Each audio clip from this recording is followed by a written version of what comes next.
Hello everyone, welcome to all of you. So dear students, here is a recruitment update for you from ISRO. Yes, once you will visit the official website isro.gov.in, here you can see the latest advertisement is here. Okay, advertisement number that is mentioned here for the position of research scientist and junior research fellow. Once you will click here, so it will show you like this.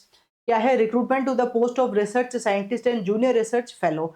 ये जो recruitment है ये direct walk इन है, ठीक है. Here so there is no need of any other source. तो this is the only direct walk in जो upcoming 5th और 6th मार्च को होने वाला है.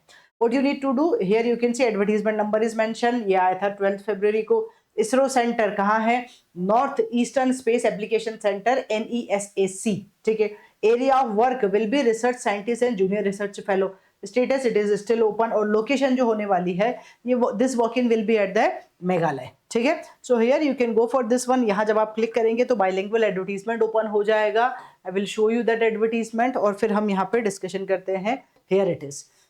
So, okay, here it is mentioned walk-in interview for the selection to the temporary position of research scientist and junior research fellow in NESAC. First of all, पहले ही आपको बता दें, this is nothing but a fixed term recruitment, ठीक है. तो ये एक fixed contract basis के लिए ही recruitment है in the research area. Okay, here you can see what they mention here.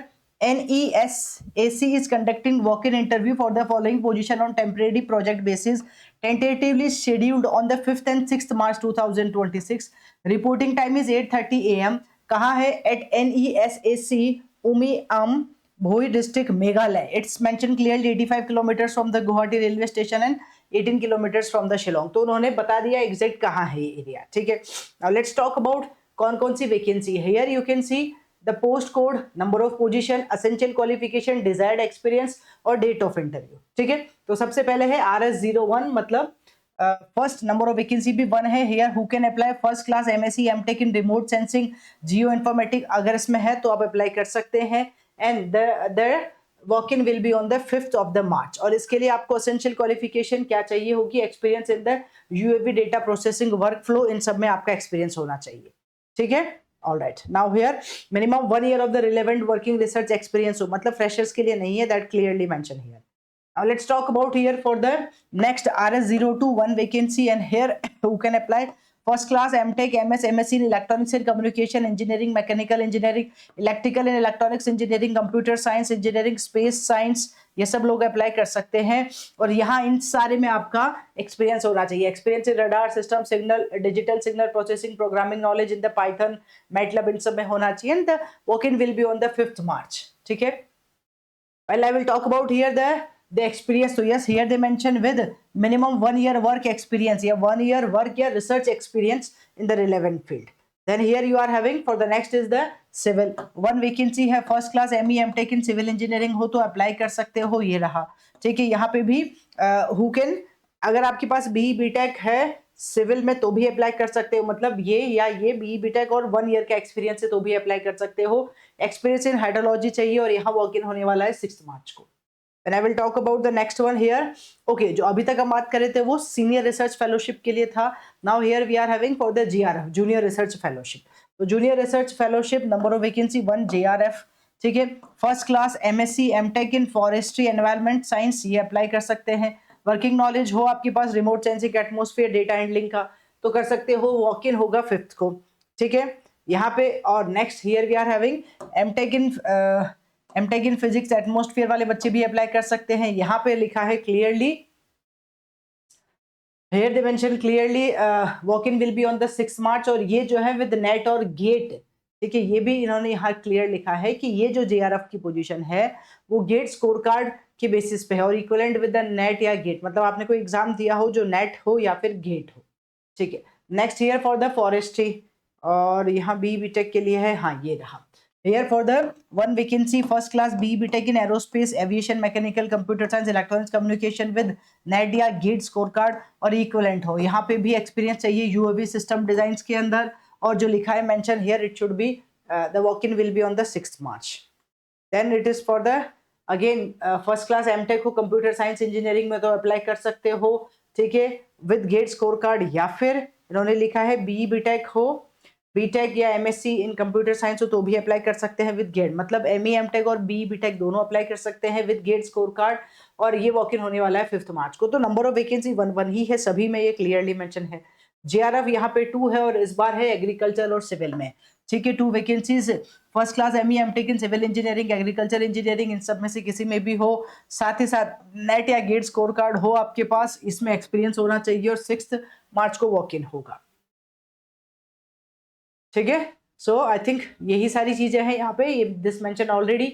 So who can apply ये बता दिया है। जनरल इंस्ट्रक्शंस मेंशन किए गए हैं कि भाई डिपेंड्स ऑन द सीजीपीए, जो मांगा है वही आपको आपके पास होना चाहिए। And here you need to present there. अच्छा, the age limit is maximum for the research scientist, जो सीनियर रिसर्च नहीं था, रिसर्च साइंटिस्ट और जूनियर रिसर्च फेलोशिप। तो for the research scientist RS MSc based जो था उसमें मैक्सिमम 28 ईयर्स होना चाहिए डेट ऑफ इंटरव्यू के लिए। रिसर्च साइंटिस्ट जहां एमटेक वाले स्टूडेंट्स अप्लाई करते हैं उनके लिए 30 ईयर्स होना चाहिए डेट ऑफ इंटरव्यू। और अगर आप जूनियर रिसर्च फेलोशिप के लिए अप्लाई कर रहे हो तो 28 ईयर्स होना चाहिए on the date of the interview.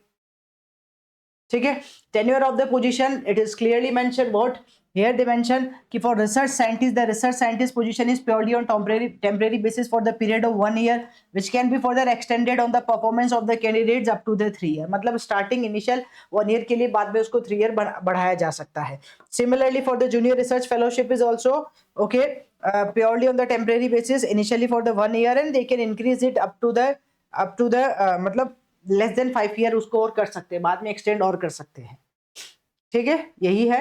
Now here let's talk about the emoluments. So emoluments you will get here as in 56,100 in addition, only applicable DA, HRN, medical benefits for self only will be allowed as per the rules। तो जो selected candidates होंगे उनको monthly emoluments मिलेगा 56,100 का। ये है किसके लिए? रिसर्च साइंटिस्ट के लिए। If you will go for the junior research तो 37,000 rupees will be fellowship, it is mentioned clearly here। ठीक है, हाउ टू अप्लाई, ये प्रोसीजर यहाँ मेंशन है। I will show you there also, जो मैंने ऑफिशियल वेबसाइट बताई थी वहां पे भी मेंशन है ये।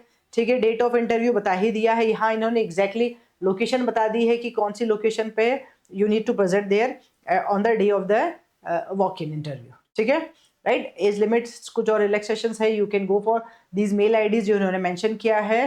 ठीक है, there is no TA DA for this one, बस आई थिंक यही है सारा। वॉक इन इंटरव्यू ये क्लियर मेंशन है, shall be date of the applicants are advise to fill in their particular in the biodata format carefully. ठीक है, अब एक बार आपको ये दिखा देते हैं, यहाँ पे जो मेंशन था, here they mention okay 2 things. First यहाँ था एक एडेंडेंट, इसमें कुछ इन्होंने आई थिंक इंप्रूव किया है। नंबर ऑफ वैकेंसीज 2 कर दी है, एमई एमटेक सिविल में था, एक्सपीरियंस इसमें लिख दिया, वॉक इन लिख दिया। यहाँ कुछ चेंजेस आया है तो आप इस चेंजेस को भी देख लें। इसके अलावा Here they mention the biodata format। ये जो biodata format है यही आपको फिल करना है और at the time of the walk-in you need to carry this one। तो इसको पहले से फिल करके रखें और at the time of the walk-in with your original documents and okay whatever it is asking you need to submit there। Alright guys, thank you।